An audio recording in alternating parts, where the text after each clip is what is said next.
नमस्कार, मैं हूं सुधीर चौधरी और ब्लैक एंड व्हाइट में आपका स्वागत है। क्या आप चाहते हैं कि सोशल मीडिया पर अश्लीलता को रोकने के लिए सरकार कड़े कानून बनाए? क्या आपको भी लगता है कि कुछ यूट्यूबर्स और रील्स बनाने वाले लोगों ने अब शालीनता की लक्ष्मण रेखा को पार कर लिया है और सोशल मीडिया पर तेजी से फैलती जा रही अश्लीलता और बेहुदगी आपके बच्चों और समाज की सोच को दूषित करने लगी है?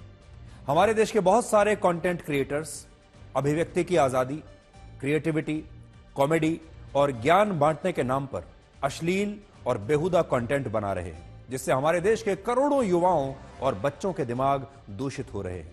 सबसे खराब बात यह है कि इस तरह के लोगों को हम सोशल मीडिया इन्फ्लुएंसर्स कहते हैं।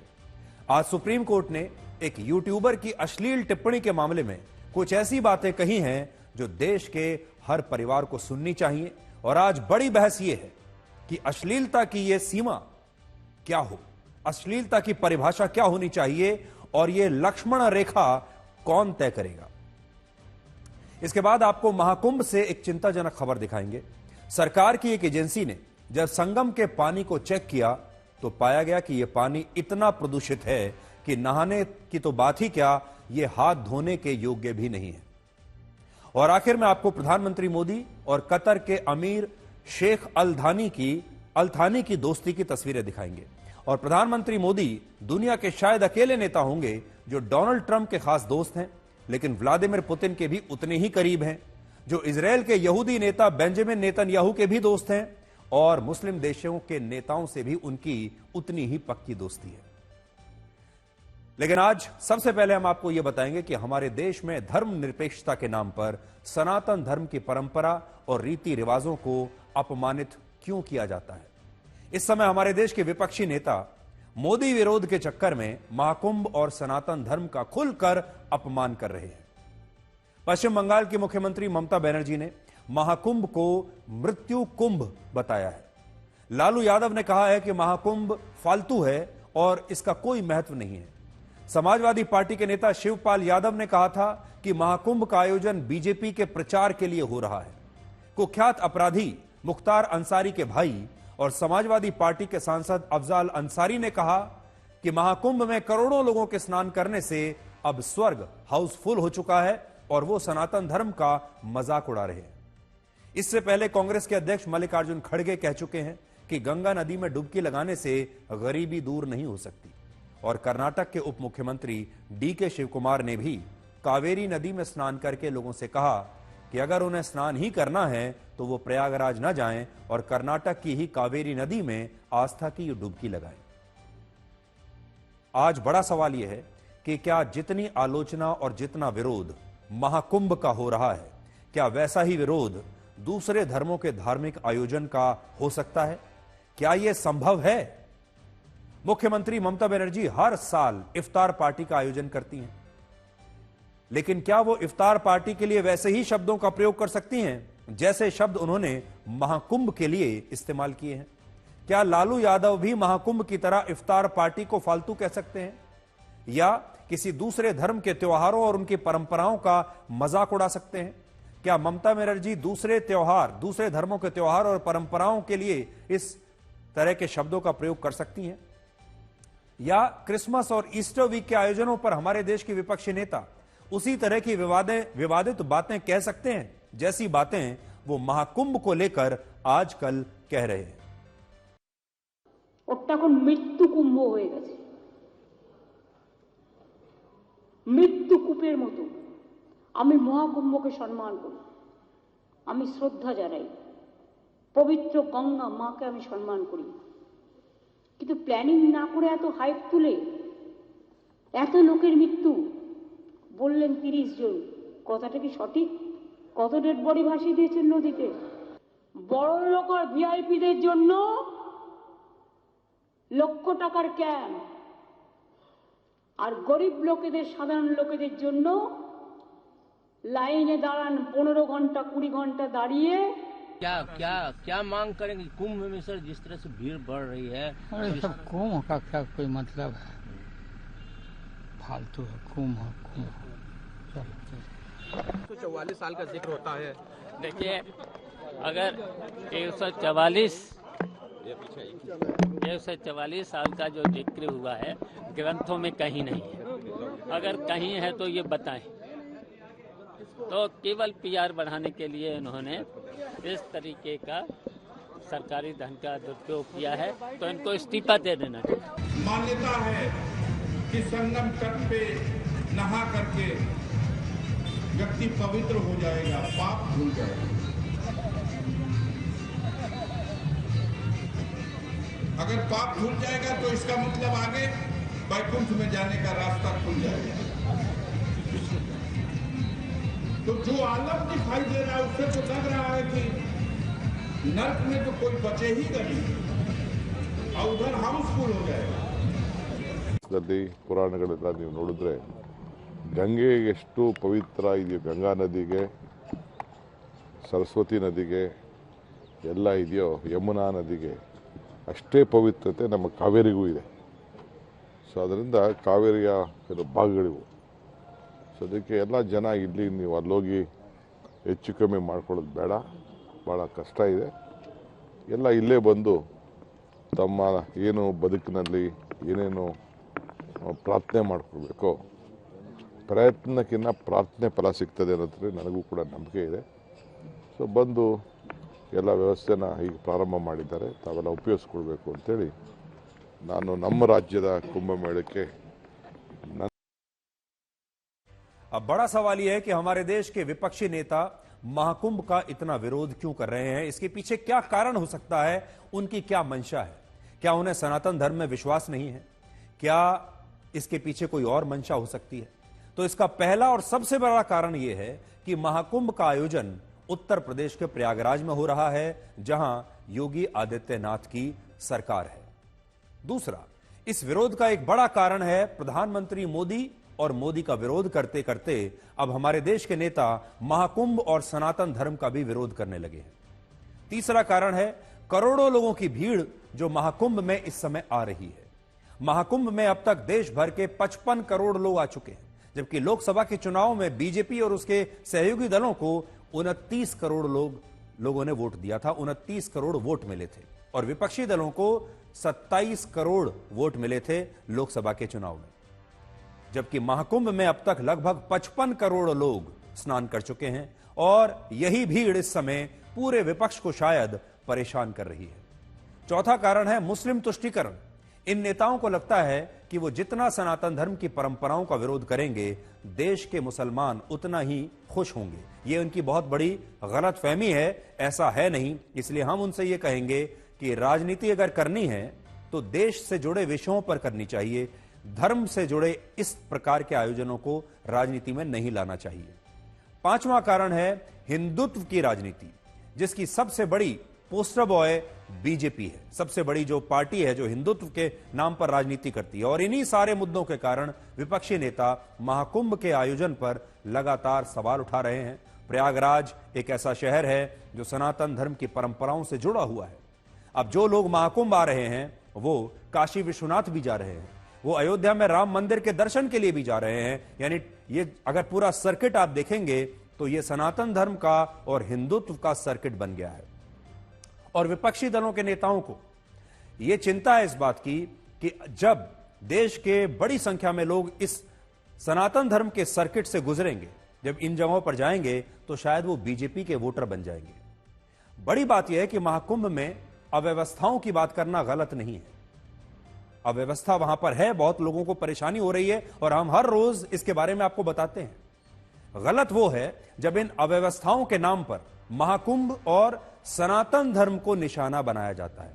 आप प्रशासन को कुछ कहना चाहते हैं, आप प्रशासन की आलोचना करना चाहते हैं, राज्य सरकार ने इंतजाम नहीं किए उसकी आलोचना करना चाहते हैं, लोगों को परेशानी हो रही है उसकी आलोचना करना चाहते हैं, तो जरूर विपक्षी नेताओं को पूरा अधिकार है, मीडिया को भी पूरा अधिकार है यह आलोचना करने का।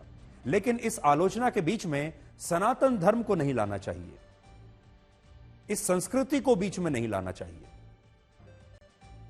अब हम आपको प्रयागराज से एक ऐसी खबर दिखाएंगे जो आपको चिंता में डाल देगी, और वो खबर यह है कि क्या प्रयागराज में गंगा, यमुना और संगम का पानी प्रदूषित है, और क्या अब यह पानी नहाने के लायक भी नहीं बचा। सेंट्रल पोल्यूशन कंट्रोल बोर्ड ने 3 फरवरी को एनजीटी को अपनी एक रिपोर्ट सौंपी, जिसमें लिखा है कि संगम के पानी में खतरनाक बैक्टीरिया की मात्रा अब गंभीर श्रेणी तक पहुंच चुकी है। इस बैक्टीरिया को कॉलीफॉर्म और फेकल कॉलीफॉर्म कहते हैं। इसमें फेकल कॉलीफॉर्म का स्तर यह बताता है कि नदी के पानी में दूषित सीवेज की मात्रा कितनी है। जल शक्ति मंत्रालय के मुताबिक 100 मिलीलीटर पानी में फेकल कॉलीफॉर्म की मात्रा 2500 से ज्यादा नहीं होनी चाहिए। लेकिन जब से महाकुंभ की शुरुआत हुई है, तब से गंगा, यमुना और संगम के पानी में फेकल कॉलीफॉर्म की मात्रा खतरनाक श्रेणी में है। 14 जनवरी को जब मकर संक्रांति के मौके पर 3.5 करोड़ लोगों ने संगम में पवित्र स्नान किया था, उस दिन संगम के पानी में इस बैक्टीरिया की मात्रा 11,000 तक पहुंच गई थी। इसी तरह गंगा नदी के दीहा घाट पर इसकी मात्रा 17,000 थी और यमुना नदी के नैनी घाट पर इसकी मात्रा 33,000 थी। 13 जनवरी से 19 जनवरी के बीच 8 करोड़ लोगों ने संगम में स्नान किया था और इसके बाद 20 जनवरी को संगम का पानी सबसे ज्यादा प्रदूषित पाया गया। 20 जनवरी को संगम के पानी में खतरनाक बैक्टीरिया की मात्रा 49,000 थी, जो 2,500 या उससे कम होनी चाहिए थी। गंगा नदी के दीहा घाट पर इसकी मात्रा 7,800 थी और यमुना नदी के नैनी घाट पर इसकी मात्रा 23,000 पहुंच गई थी। इस रिपोर्ट में यह भी लिखा है कि सीवेज का जो पानी गंगा और यमुना नदी में छोड़ा जाता है, उस सीवेज के पानी में फेकल कॉलीफॉर्म की मात्रा तय मानकों से कम है और संगम का पानी सीवेज के पानी से प्रदूषित नहीं हुआ है। इसका मतलब क्या है? इसका मतलब है कि संगम में हर दिन जो लाखों करोड़ों लोग स्नान कर रहे हैं, उसके कारण यह पानी इतना प्रदूषित हो रहा है और अब यह पानी नहाने क्या, हाथ धोने के लायक भी नहीं है। इससे अगर आपने यहां स्नान किया तो आपको तेज बुखार, उल्टी, पेट में दर्द, स्किन इंफेक्शन और फंगल इंफेक्शन भी हो सकता है। हम ये नहीं कह रहे कि ये बात हम बिना पुष्टि के कर रहे हैं आपसे। ये बात केंद्र सरकार के सेंट्रल पोल्यूशन बोर्ड ने खुद संगम के पानी का परीक्षण करने के बाद एनजीटी की अदालत में कही है। संगम में अब तक लगभग 55 करोड़ लोग पवित्र स्नान कर चुके हैं और महाकुंभ के मेला क्षेत्र में अब तक पानी की 20 करोड़ कैंस और बॉटल्स बिक चुकी हैं, जिनमें लोग संगम का पानी भरकर अपने अपने घर लेकर आए हैं, अपने घर में रखने के लिए, और बहुत सारे लोग तो अपने परिवार के दूसरे लोगों को और दोस्तों के लिए भी वहां से इन बोतलों में पानी भरकर लाए हैं। इसलिए अब सरकार को यह सुनिश्चित करना होगा कि जिस त्रिवेणी में स्नान करने के लिए लोग इतने कष्ट उठाकर वहां पर पहुंच रहे हैं, इतने संघर्षों के साथ ट्रेन और बसों की भीड़ में धक्के खाते हुए और कई कई घंटों के ट्रैफिक जैम में फंसकर लोग अपनी आस्था के लिए प्रयागराज पहुंच रहे हैं, उस संगम का पानी स्वच्छ और अविरल होना चाहिए। यह सरकार की जिम्मेदारी है और अगर यह रिपोर्ट सही है तो सरकार को इसके बारे में भी लोगों को पूरी जानकारी देनी चाहिए।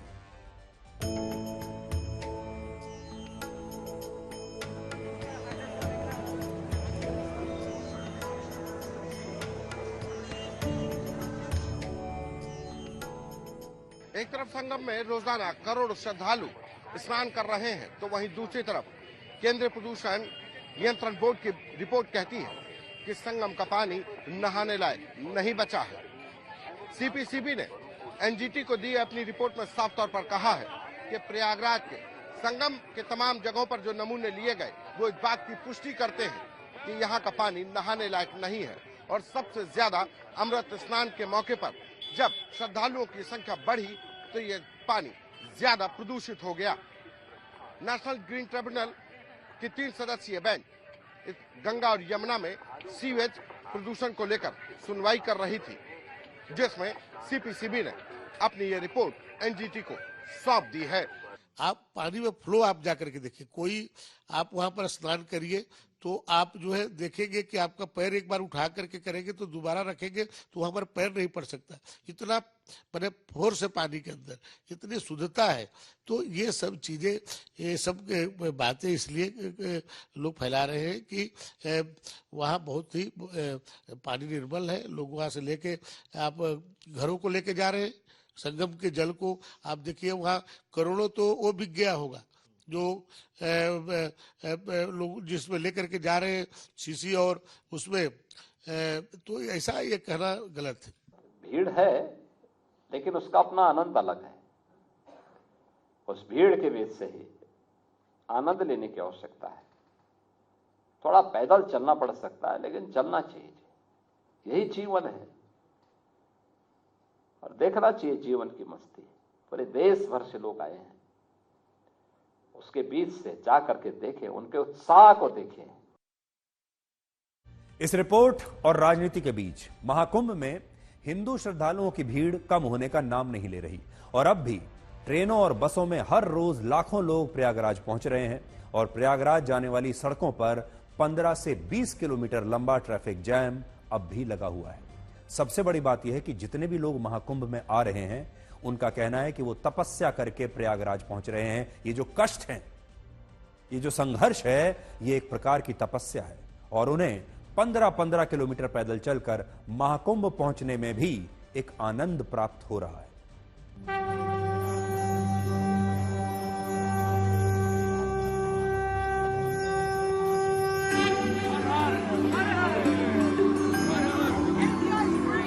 प्रयागराज में महाकुंभ में अब आखिरी 8 दिन शेष हैं, लेकिन उससे पहले हर कोई संगम में पवित्र डुबकी लगा लेना चाहता है।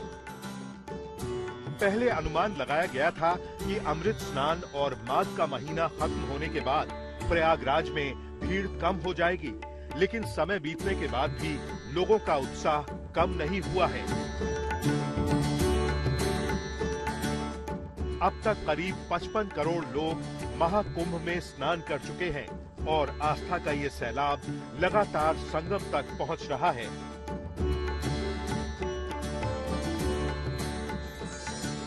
रेलवे स्टेशन से लेकर संगम घाट तक श्रद्धालुओं की भीड़ कम नहीं हो रही है। श्रद्धालु ट्रेन से, बस से, कारों से महाकुंभ में डुबकी लगाने लगातार पहुंच रहे हैं। ट्रेन में भीड़ तो बहुत है, पैर रखने की जगह नहीं थी हम लोग के लिए। उसमें से भी एकदम स्लीपर, एकदम जनरल जैसा बना दिए हैं। सभी श्रद्धालु हैं तो वो तो आ रहे हैं, इसलिए सब एडजस्ट करके चल रहे हैं। हम लोग बिहार से आए हैं, ट्रेन में तो काफी दिक्कत है। भीड़ तो बहुत है, अभी भी भीड़ है, अभी भी भीड़ कमने का नाम नहीं ले रहा है। प्रयागराज के संगम तट की तरफ आने और जाने वाले रास्ते इसी तरीके से पटे पड़े हैं। लोग रात भर चल रहे हैं। 5 से 7 किलोमीटर रोजाना चलने के बावजूद उनको संगम में स्नान करना है। संगम घाट पर नहाने का जो लोगों का क्रेज है वो खत्म नहीं हो रहा है। पीछे अगर आप मेरे देखेंगे, इस वक्त मैं संगम घाट पे मौजूद हूँ और नज़ारा आपको दिखाऊंगा कि किस तरीके से यहाँ पर भीड़ है।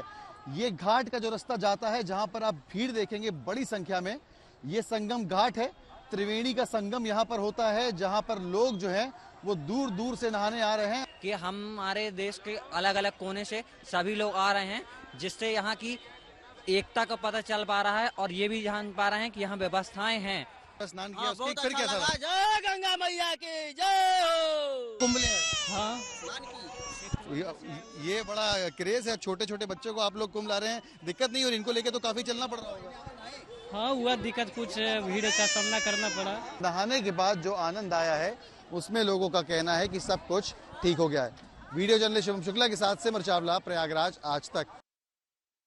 महाकुंभ को लेकर कितनी राजनीति हो रही है, महाकुंभ को लेकर लोग कितना संघर्ष कर रहे हैं और महाकुंभ में संगम के पानी को लेकर जो नई खतरनाक चिंताजनक रिपोर्ट आई है, ये सब आपने देख लिया। ये हमारे देश का एक बहुत बड़ा मुद्दा है जिस पर हर रोज हम आपको लगातार अपडेट करते हैं। आज हम आपके सामने एक और बहुत महत्वपूर्ण मुद्दा, एक बहुत महत्वपूर्ण विषय लेकर आए हैं जिसका सीधा असर आपके परिवार पर और आपके आसपास के समाज पर पड़ रहा है। और यह विषय है सोशल मीडिया पर फैल रही अश्लीलता के बारे में। एक यूट्यूबर हैं जिनका नाम है रणवीर इलाहाबादिया। यूट्यूब पर इनके 2.5 करोड़ से ज्यादा सब्सक्राइबर्स हैं और हमारे देश के लोग इन्हें सोशल मीडिया इन्फ्लुएंसर कहते हैं। इसका मतलब होता है एक ऐसा व्यक्ति जो सोशल मीडिया पर लोगों को इन्फ्लुएंस करता है, यानी उनकी सोच को प्रभावित करता है। हाल ही में इन्होंने माता पिता को लेकर एक बहुत ही अभद्र और अश्लील टिप्पणी की थी, जिसके बाद देश भर में इनके खिलाफ अलग अलग राज्यों में एफआईआर दर्ज हो गई और कई शहरों में विरोध प्रदर्शन होने लगे। लोगों ने इनकी आलोचना करनी शुरू कर दी। इस यूट्यूबर के वकील सुप्रीम कोर्ट से देश भर में दायर की जा रही एफआईआर के खिलाफ राहत मांगने के लिए आज गए। सुप्रीम कोर्ट में इनकी सुनवाई हुई, लेकिन इस सुनवाई के दौरान सुप्रीम कोर्ट ने इस मुद्दे पर कुछ ऐसी बातें कही हैं जो बहुत महत्वपूर्ण हैं और आज देश के हर परिवार को सुननी चाहिए। अगर आप भी अपने मोबाइल फोन पर आने वाले अभद्र और अश्लील कंटेंट से अब परेशान हो चुके हैं, तो आपको सुप्रीम कोर्ट की इन बातों को आज बहुत ध्यान से सुनना चाहिए। सबसे बड़ी बात सुप्रीम कोर्ट ने आज यह कही है कि अब समय आ गया है जब YouTube पर प्रसारित हो रहे कंटेंट को भी रेगुलेट करने के लिए सख्त कानून होने चाहिए, ताकि इस तरह का अश्लील कंटेंट आपके मोबाइल फोन के जरिए आपके परिवार तक, आपके बच्चों तक, युवाओं तक और समाज तक ना पहुंचे। असल में अभी हो यह रहा है कि इस कंटेंट को रोकने वाला कोई नहीं है और इस कंटेंट के लिए हमने सारे दरवाजे खोल रखे हैं। इस कंटेंट के लिए हमने एक ग्रीन कॉरिडोर स्थापित करके रखा हुआ है कि YouTube पर और सोशल मीडिया पर आज कोई भी व्यक्ति कितना भी बुरे से बुरा, अश्लील से अश्लील कंटेंट बना सकता है और वो सीधे आप तक पहुंच सकता है, उसे रोकने वाला कोई नहीं है। दूसरी बात, सुप्रीम कोर्ट ने इन यूट्यूबर्स से यह भी पूछा है कि अगर यह अश्लीलता नहीं है तो फिर अश्लीलता की लक्ष्मण रेखा क्या होनी चाहिए। वो आज सुप्रीम कोर्ट ने इस यूट्यूबर के वकीलों से पूछा कि आप ही बताइए कि अश्लीलता की असली परिभाषा फिर क्या होनी चाहिए। अगर यह अश्लीलता नहीं है तो फिर अश्लीलता क्या है। तीसरी बात, इस यूट्यूबर के जिन आपत्तिजनक शब्दों का जो इन्होंने इस्तेमाल किया था, उससे न सिर्फ माता पिता शर्मसार हुए हैं, बल्कि इससे परिवारों में बहन और बेटियां भी शर्मिंदा होंगी और पूरा समाज शर्मसार होगा, ऐसा सुप्रीम कोर्ट ने कहा है। और आपको भी यह बात बिल्कुल सही लग रही होगी कि जब इस तरह का कंटेंट आपके सामने आ जाता है, आपके मोबाइल फोन पर आता है, आपके बच्चों के फोन पर आता है, आपके घर में जो महिलाएं हैं, जो लड़कियां हैं, उनके मोबाइल फोन पर जब ये कंटेंट सीधा चला आता है, सारे दरवाजे खुलता हुआ, तो इससे हर किसी को शर्म आती है और सब लोग शर्मसार होते हैं, लेकिन उनके पास कोई चारा नहीं है। चौथी बात सुप्रीम कोर्ट ने कही, इस यूट्यूबर के दिमाग में गंदगी भरी हुई है और किसी के विकृत दिमाग की अश्लीलता को हल्के में नहीं लिया जा सकता, ऐसा सुप्रीम कोर्ट ने कहा है। सुप्रीम कोर्ट ने कुछ शर्तों के साथ इस यूट्यूबर की गिरफ्तारी पर तो रोक लगा दी, लेकिन इस मामले में दर्ज हुई एफआईआर और जांच को अदालत ने बरकरार रखा है। कहा है कि एफआईआर ऐसे ही रहेंगी और जांच भी चलेगी। सुप्रीम कोर्ट ने यह भी कहा कि इस यूट्यूबर को अपना पासपोर्ट पुलिस स्टेशन में जमा कराना होगा और यह अदालत की इजाजत के बिना अब विदेश नहीं जा पाएंगे। यह तो हमने आपको वो बताया जो आज सुप्रीम कोर्ट में हुआ है, और अच्छी बात है कि सुप्रीम कोर्ट ने आज इस विषय पर अपनी महत्वपूर्ण टिप्पणी की है जो आगे देश का रास्ता खोलेगी। लेकिन अब हम अपने मूल विषय पर आते हैं और विषय है सोशल मीडिया पर फैल रही अश्लीलता का। क्या आप चाहते हैं कि सोशल मीडिया पर जो अश्लीलता फैल रही है, अब समय आ गया है कि इस पर कड़े कानून बनने ही चाहिए। सबसे पहले हम आपसे यह कहेंगे कि आपको इस तरह के लोगों को सोशल मीडिया इन्फ्लुएंसर्स कहना बंद कर देना चाहिए। इस प्रकार के लोग सिर्फ मशहूर होने के लिए और पैसा कमाने के लिए, व्यूज कमाने के लिए अश्लील कंटेंट बनाते हैं और इनमें समाज और इस देश के करोड़ों परिवारों के प्रति जिम्मेदारी का कोई भाव नहीं होता।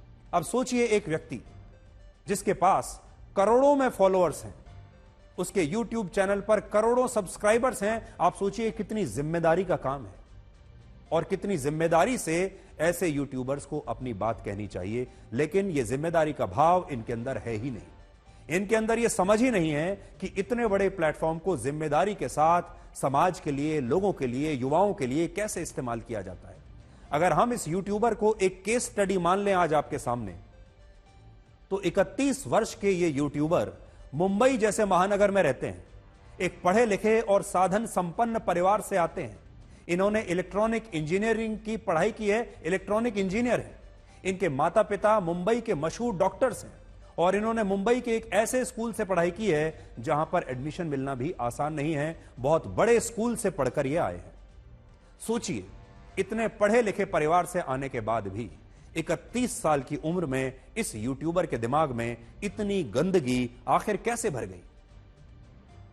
शिक्षा में कोई कमी नहीं है, परिवार में कोई कमी नहीं है, किसी प्रकार की कोई मजबूरी नहीं है, गरीबी में नहीं रह रहे हैं कि यह भी कह सकें कि पेट पालना मुश्किल हो रहा है। और फिर भी सोचिए 31 साल की उम्र में कैसी गंदगी इनके दिमाग में भरी हुई है। इससे आप यह अंदाजा लगा सकते हैं कि ऐसे लोग भारतीय संस्कृति के पारिवारिक और सामाजिक मूल्यों के बारे में क्या सोचते हैं। बाहर से चाहिए कैसे भी दिखते हो, बाहर से इनके चेहरे पर कितनी भी गंभीरता आपको नजर आएगी, जैसे बड़ी ध्यान से बहुत जिम्मेदारी के साथ कंटेंट बना रहे हैं, लेकिन उसके पीछे क्या सोच है वो इस बार पता चली।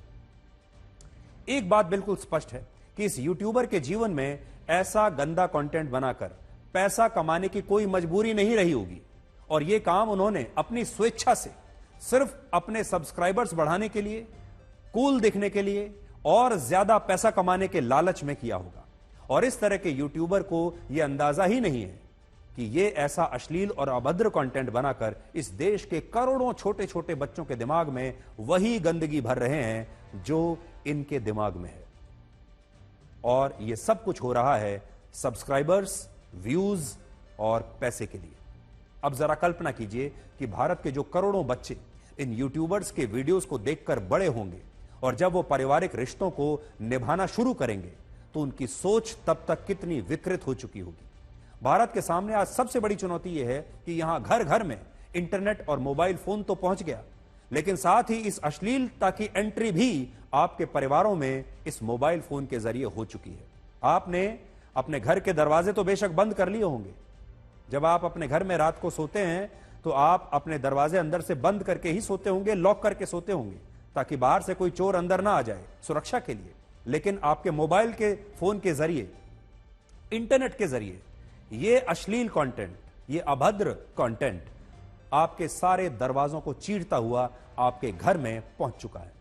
हो सकता है कि आने वाले दिनों में भारत अपने इन्हीं अश्लील कंटेंट क्रिएटर्स की वजह से पूरी दुनिया में जाना जाए, और यही अश्लील कंटेंट क्रिएटर्स हमारी अर्थव्यवस्था का एक बड़ा हिस्सा बन जाए, क्योंकि इनके पास नाम होगा, पैसा होगा, शोहरत है, प्रभाव है, बड़े बड़े बंगले, बड़ी बड़ी गाड़ियां इनके पास होंगी, इनके पास शानदार लाइफस्टाइल होगा, ये सब कुछ इनके पास होगा।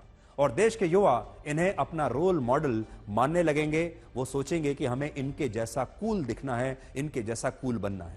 और हमारे देश के बच्चे और युवा शायद ये सोचेंगे कि जब अश्लीलता से ही, जब घटिया कंटेंट बनाकर ही इतना पैसा कमाया जा सकता है, आप मशहूर हो सकते हैं, करोड़ों सब्सक्राइबर्स ले सकते हैं, तो फिर उन्हें पढ़ाई लिखाई करने के लिए, परिश्रम करने के लिए या कोई हुनर हासिल करके संघर्ष करने की आखिर क्या आवश्यकता है?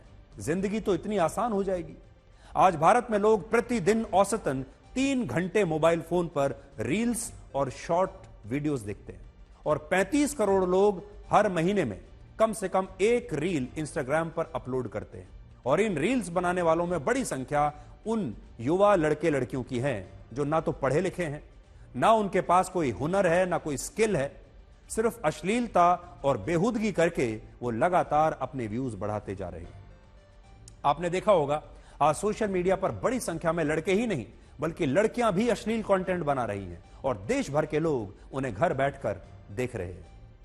इन लोगों का प्रभाव उस सिगरेट की तरह है जिसका कश लगाने वाला इंसान अपना नुकसान तो करता ही है, लेकिन उसके धुएं से आसपास के लोग भी बीमार हो रहे हैं। इसलिए आज हम सरकार से भी ये कहेंगे कि जल्दी से जल्दी सोशल मीडिया पर इस तरह के कंटेंट को रेगुलेट करने के लिए कानून बनाए, और सुप्रीम कोर्ट ने आज इस पर टिप्पणी करके असल में सरकार का काम बहुत आसान कर दिया है। मोदी सरकार इससे पहले भी नवंबर 2023 में सोशल मीडिया को रेगुलेट करने के लिए एक प्रस्ताव लेकर आई थी, लेकिन इस देश के बहुत सारे लोगों ने अभिव्यक्ति की आजादी के नाम पर इतना हंगामा किया कि सरकार को यह प्रस्ताव वापस लेना पड़ा। यूट्यूबर्स आज सरकार की तारीफ करते हैं या विरोध करते हैं, इस विषय से कहीं ज्यादा गंभीर है अश्लील कंटेंट का विषय। सिस्टर शिवानी ने इस यूट्यूबर के पॉडकास्ट में एक बार कहा था कि कंटेंट भी एक तरह का भोजन है जिस पर लोगों का मानसिक स्वास्थ्य निर्भर करता है। जिस तरह जंक फूड और फास्ट फूड खाने से लोग शारीरिक रूप से बीमार हो जाते हैं, उनकी सेहत खराब हो जाती है, ठीक उसी तरह से गलत कंटेंट देखने से लोग मानसिक रूप से बीमार हो सकते हैं और इसलिए जो लोग मानसिक रूप से मजबूत बनना चाहते हैं उन्हें सबसे पहले यह तय करना होगा कि वो किस तरह के कंटेंट को देख रहे हैं और अपने दिमाग को किस प्रकार का भोजन खिला रहे हैं। इस यूट्यूबर ने व्यूज पाने के लिए सिस्टर शिवानी की इन बातों को तो बहुत इस्तेमाल किया, लेकिन खुद सिस्टर शिवानी की बात पर अमल नहीं किया। यहां पर आपको यह भी देखना होगा कि मेन स्ट्रीम मीडिया और सोशल मीडिया में कितना बड़ा अंतर है। आजकल आप बार बार सोशल मीडिया की बात सुनते रहते हैं। सोशल मीडिया इन्फ्लुएंसर्स, एक आपने देखा होगा न जाने कहां से एक बहुत बड़ी संख्या में लोग आए हैं जिनको हम सोशल मीडिया इन्फ्लुएंसर्स कहते हैं। मेन स्ट्रीम मीडिया में जो पत्रकार काम करते हैं वो देश और समाज के प्रति जिम्मेदार होते हैं। जो बड़ी बड़ी कंपनियां हैं, जो मीडिया कंपनियां हैं इस देश की, जो अखबार चलाती हैं, बड़े बड़े न्यूज चैनल्स चलाती हैं, वो अपने इंफ्रास्ट्रक्चर में पैसा लगाती हैं, इन्वेस्ट करती हैं, देश भर में रिपोर्टर्स को रखती हैं, बड़े बड़े सीनियर पत्रकारों को रखा जाता है, न्यूज रूम्स बनाए जाते हैं, उसके लिए खबर प्रसारित करने के लिए एक प्रक्रिया बनाई जाती है, सरकार के सभी दिशा निर्देश और कानून उन पर लागू होते हैं और वो बहुत ही जिम्मेदारी से आपके लिए ऐसा कंटेंट बनाते हैं जिसे आप कहीं भी किसी के भी साथ देख सकते हैं बिना किसी संकोच के। लेकिन सोशल मीडिया में ऐसा नहीं है, क्योंकि सोशल मीडिया में कोई रेगुलेशन ही नहीं है। सोशल मीडिया का मतलब क्या है? सोशल मीडिया का मतलब है कि ये समाज का मीडिया है। सोशल मतलब समाज, और समाज का ये मीडिया है और इस पर सिर्फ समाज ही कंट्रोल कर सकता है। इन यूट्यूबर्स को इतना बड़ा इन्फ्लुएंसर आज भारत के समाज ने ही बनाया है और इन पर रोक भी हमारा समाज ही लगा सकता है। इसलिए आज से आप तमाम लोग खुद एक रेगुलेटर बॉडी बनकर सामने आइए। आपको खुद एक रेगुलेटर बनना होगा और आपके घर में आपके बच्चे और बाकी लोग मोबाइल फोन पर क्या देख रहे हैं, सबसे पहले आपको खुद उसे रेगुलेट करने की कोशिश करनी चाहिए। इन लोगों को इन्फ्लुएंसर बनने से रोकना आपको चाहिए। जिस प्रकार से आप अपने बच्चों के लिए जब घर में खाना बनाते हैं तो अच्छे से अच्छा खाना बनाते हैं जो कि उन्हें स्वस्थ रखे। हमेशा हमारे घर में जो माएं हैं उन्हें सब पता होता है कि घर में आज क्या बनने वाला है, उनके बच्चों को, युवाओं को, घर के बाकी सदस्यों को क्या खाना चाहिए और उनकी पूरी कोशिश होती है कि सबको स्वस्थ भोजन मिले। यह दिमाग का भोजन है, इसलिए घर के जो बड़े हैं उनकी जिम्मेदारी है कि शरीर के लिए जो भोजन वो देते हैं अपने बच्चों को, जैसे उस पर वो नजर रखते हैं, इसी प्रकार से दिमाग के लिए जो भोजन बच्चों तक पहुंच रहा है उस भोजन पर भी उन्हें नजर रखनी चाहिए। वरना ये जो इन्फ्लुएंसर्स हैं ये आप और आपके समाज पर ऐसा असर छोड़कर जाएंगे कि हमारे देश की आने वाली पीढ़ियां हमेशा के लिए बीमार हो जाएंगी, क्योंकि इनका कंटेंट एक स्लो पॉइजन की तरह है, एक धीमे जहर की तरह है। और इस बात को आप इस चित्र से समझिए। आप भारत के युवाओं की स्थिति आज यही है। जैसे अस्पताल में मरीजों को ड्रिप लगाकर उन्हें खून चढ़ाया जाता है, ठीक वैसे ही आज के युवाओं की नसों में सोशल मीडिया के अभद्र और अश्लील कंटेंट की ये फीड भरी जा रही है। हमारे देश की राजनीति में एक शब्द का इस्तेमाल अक्सर किया जाता है और वो शब्द है पलायन। हमारे देश के नेता एक खास वोट बैंक को साधने के लिए, उन्हें डराने के लिए अक्सर कई बार ये खबर फैलाते हैं कि डर और असुरक्षा के कारण कुछ लोग अपना घर छोड़कर विस्थापित होने के लिए मजबूर हो गए हैं, वो पलायन कर रहे हैं, वो घर छोड़कर जा रहे हैं। और ज्यादातर इस शब्द का जो इस्तेमाल होता है वो धार्मिक भावनाओं को भड़काने के लिए होता है और ये कहा जाता है कि ये जो पलायन है ये धर्म के आधार पर हो रहा है। एक खास धर्म के लोग दूसरे खास धर्म के लोगों के डर की वजह से भाग रहे हैं। आपने ये अक्सर सुना होगा। और इसी तरह का दावा उत्तर प्रदेश के संबल को लेकर भी आपको याद है किया जा रहा है। असदुद्दीन ओवैसी ने यह दावा किया था कि संबल में हुई हिंसा के बाद वहां रहने वाले मुस्लिम समुदाय के लोग अब बहुत डर गए हैं और कई मुस्लिम परिवारों ने संबल से पलायन भी कर लिया है। हमारी टीम ने जब इस दावे का फैक्ट चेक किया तो इस फैक्ट चेक में यह दावा पूरी तरह से गलत और भ्रामक निकला। हमें संबल के लोगों ने खुद बताया कि वहां एक भी घर ऐसा नहीं है जिस पर ताला लगा हो और जहां से मुस्लिम परिवारों ने प्रशासन के डर से या किसी और धर्म के लोगों के डर से पलायन किया हो। सच्चाई यह है कि जिन दंगाइयों ने संबल में तोड़फोड़ और पथराव किया था वो दंगाई शहर से फरार हो गए हैं और पुलिस उनकी तलाश कर रही है। ये दंगाई जानते हैं कि पुलिस उनके पीछे है, उन पर कार्रवाई की जाएगी, इसलिए ये लोग वहां से फरार हो गए हैं। लेकिन देश भर में कहा यह जा रहा है कि मुस्लिम समुदाय के लोगों को वहां से भागने पर मजबूर कर दिया गया है। किसी दूसरे मुस्लिम परिवार ने संभल से पलायन नहीं किया है और यह दावा बिल्कुल गलत है कि संभल के मुसलमान डरे हुए हैं।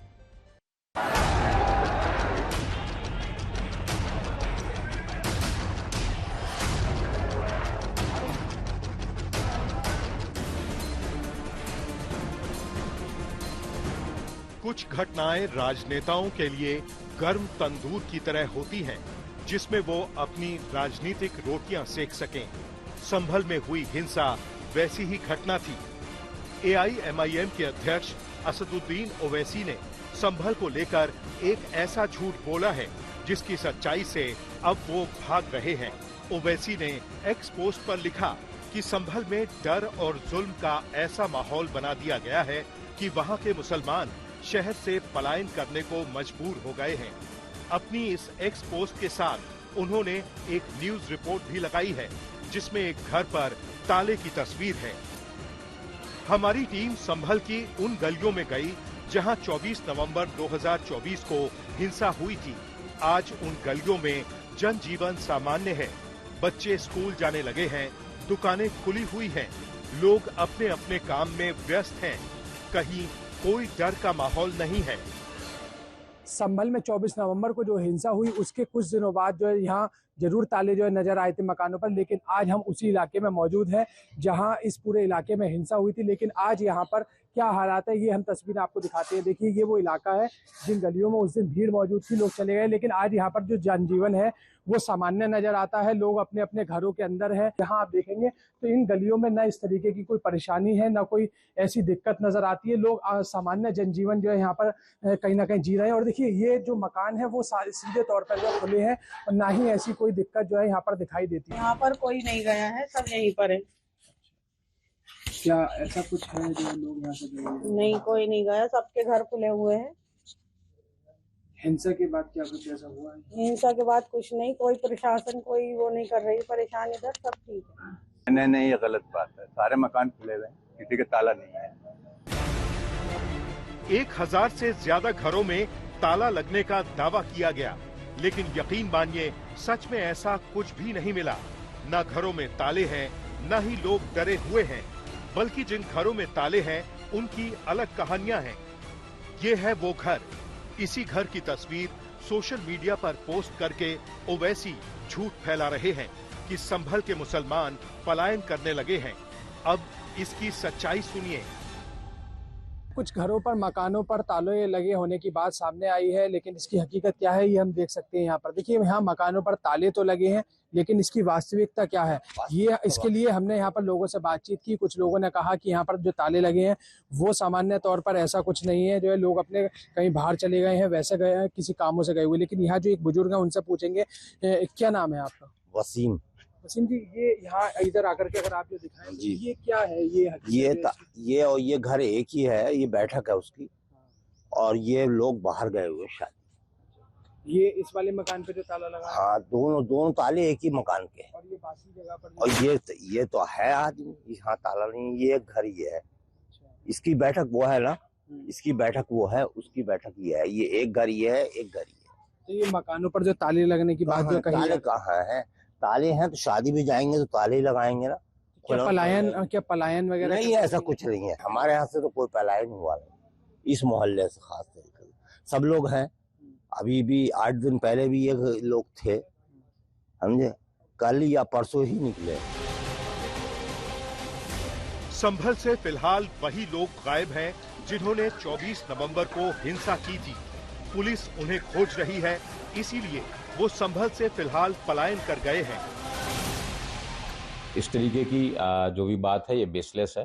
किसी भी प्रकार का कोई पलायन की स्थिति नहीं है। आप मार्केट में जा सकते हैं, मार्केट आराम से खुले हुए हैं, स्कूल्स हैं, बच्चे स्कूल जा रहे हैं सबके, और जो डेली टेम्पो ऑफ लाइफ है आराम से शांति से सभी का जीवन चल रहा है। लेकिन जो अपराधी जिनके द्वारा 24 नवंबर को विवादित धर्मस्थल पर जो घटना की गई थी, उन लोगों की वजह से अगर कोई व्यक्ति भगे हुए हैं तो उसमें पुलिस के द्वारा यही अनुरोध रहेगा कि आप सभी लोग आएँ, इन्वेस्टिगेशन में शामिल हों। अगर आप इनोसेंट हैं पुलिस आपको परेशान नहीं करेगी, अगर आप गिल्टी हैं तो आपके खिलाफ विधिक कार्रवाई सुनिश्चित की जाएगी। पलायन के दावे हमारे रियलिटी चेक में पूरी तरह से गलत साबित हुए हैं, लेकिन सवाल ये है कि असदुद्दीन ओवैसी संभल हिंसा को इतने दिनों बाद भी भुनाने में क्यों लगे हुए हैं। जहां तक सवाल है पलायन का, तो सच बात तो यह है कि पलायन करने का वक्त तो अब ओवैसी का आ गया है। ओवैसी साहब को चाहिए कि वो भारत से पलायन करके पाकिस्तान चले जाए और ये गंदी सियासत भारत में ना करें। ये गंदी सियासत अगर करनी है तो ओवैसी साहब अपना पलायन करें और पाकिस्तान को रवाना हो जाए। अगर कोई आर्थिक संकट है तो उनके वीजा की व्यवस्था, टिकट की व्यवस्था, चार्टर्ड प्लेन की व्यवस्था कल्कि धाम की तरफ से करा दी जाए। असदुद्दीन ओवैसी का पलायन वाला झूठ मुसलमानों को भड़काने की साजिश हो सकता है। फैक्ट चेक में हमें यही पता लगा कि डर संभल की आम जनता में नहीं बल्कि दंगाइयों में है। संभल से अभिनव माथुर, आज तक। और अब हम प्रधानमंत्री मोदी और कतर के अमीर शेख अल थानी की दोस्ती की तस्वीरें आपको दिखाएंगे। प्रधानमंत्री मोदी दुनिया के शायद अकेले ऐसे नेता होंगे जो न सिर्फ अमेरिका के राष्ट्रपति डोनाल्ड ट्रंप के खास दोस्त हैं, बल्कि उनके प्रतिद्वंदी रशिया के राष्ट्रपति व्लादिमीर पुतिन के भी उतने ही करीबी हैं, जो इजरायल के यहूदी नेता बेंजामिन नेतन्याहू के भी दोस्त हैं और मुस्लिम देशों के नेताओं से भी प्रधानमंत्री मोदी की उतनी ही पक्की दोस्ती है। आज प्रधानमंत्री मोदी ने सारे प्रोटोकॉल्स को तोड़ते हुए कतर के अमीर शेख अल थानी का खुद एयरपोर्ट पर जाकर शानदार स्वागत किया, क्योंकि वो भारत की यात्रा पर हैं और अब तक प्रधानमंत्री मोदी ने अमेरिका के पूर्व राष्ट्रपति बराक ओबामा, मौजूदा राष्ट्रपति डोनाल्ड ट्रंप, जापान के पूर्व प्रधानमंत्री शिंजो आबे, इजरायल के प्रधानमंत्री बेंजामिन नेतन्याहू और यूएई के राष्ट्रपति मोहम्मद बिन जायद के लिए ही इस प्रोटोकॉल को तोड़ा था और प्रधानमंत्री मोदी इन नेताओं को रिसीव करने के लिए खुद एयरपोर्ट पर गए थे। लेकिन इस बार उन्होंने कतर के अमीर शेख अल थानी के लिए भी वैसा ही किया। वो खुद आज हवाई अड्डे पर गए और खुद उन्होंने अपने मेहमान को रिसीव किया। कतर के अमीर शेख अल थानी वर्ष 2015 के बाद दूसरी बार भारत के राजकीय दौरे पर आए हैं और वो सिर्फ 44 साल के हैं और प्रधानमंत्री मोदी से 30 साल छोटे हैं। लेकिन जब आप उनकी दोस्ती की इन तस्वीरों को देखेंगे तो आपको उम्र का यह अंतर नजर ही नहीं आएगा और आपको पता चलेगा कि प्रधानमंत्री मोदी एक ऐसे नेता हैं जो हर देश के साथ कूटनीतिक रिश्तों को तो मजबूत करते ही हैं, चाहे वो नेता किसी भी धर्म का हो, उनके साथ भी उनकी उतनी ही पक्की दोस्ती होती है और साथ ही व्यक्तिगत रिश्तों को भी प्रधानमंत्री मोदी एक नए मुकाम पर लेकर जाते हैं। सबसे बड़ी बात यह है कि मुस्लिम देशों के नेता भी प्रधानमंत्री मोदी का खुले दिल से उतना ही सम्मान करते हैं और अब तक 6 मुस्लिम देश प्रधानमंत्री मोदी को अपना सर्वोच्च नागरिक सम्मान दे चुके हैं। आज भारत के मुसलमानों को यह सोचना होगा कि जब पूरी दुनिया के मुस्लिम देश प्रधानमंत्री मोदी का इतना सम्मान कर रहे हैं, तब भारत के बहुत सारे मुसलमानों में प्रधानमंत्री मोदी को लेकर यह असहजता क्यों है? और क्या इसका कारण हमारे देश की अंदरूनी राजनीति है, जिसने एक गलत धारणा बना दी कि प्रधानमंत्री मोदी मुसलमानों को पसंद नहीं करते और मुसलमान प्रधानमंत्री मोदी को वोट नहीं करते, वो बीजेपी को वोट नहीं करते। सोचिए, अगर ऐसा होता तो क्या प्रधानमंत्री मोदी इस्लामिक देश कतर के अमीर शेख अल थानी को एयरपोर्ट पर लेने के लिए खुद जाते और क्या मुस्लिम देश उनका इतना ही सम्मान करते?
इन दोनों नेताओं की दोस्ती तो आपने देख ली, अब दोनों देशों की दोस्ती देखिए और यह देखिए कि कतर और भारत एक दूसरे के लिए कितने महत्वपूर्ण हैं। कतर आबादी और क्षेत्रफल के लिहाज से दुनिया के सबसे छोटे देशों में से एक है।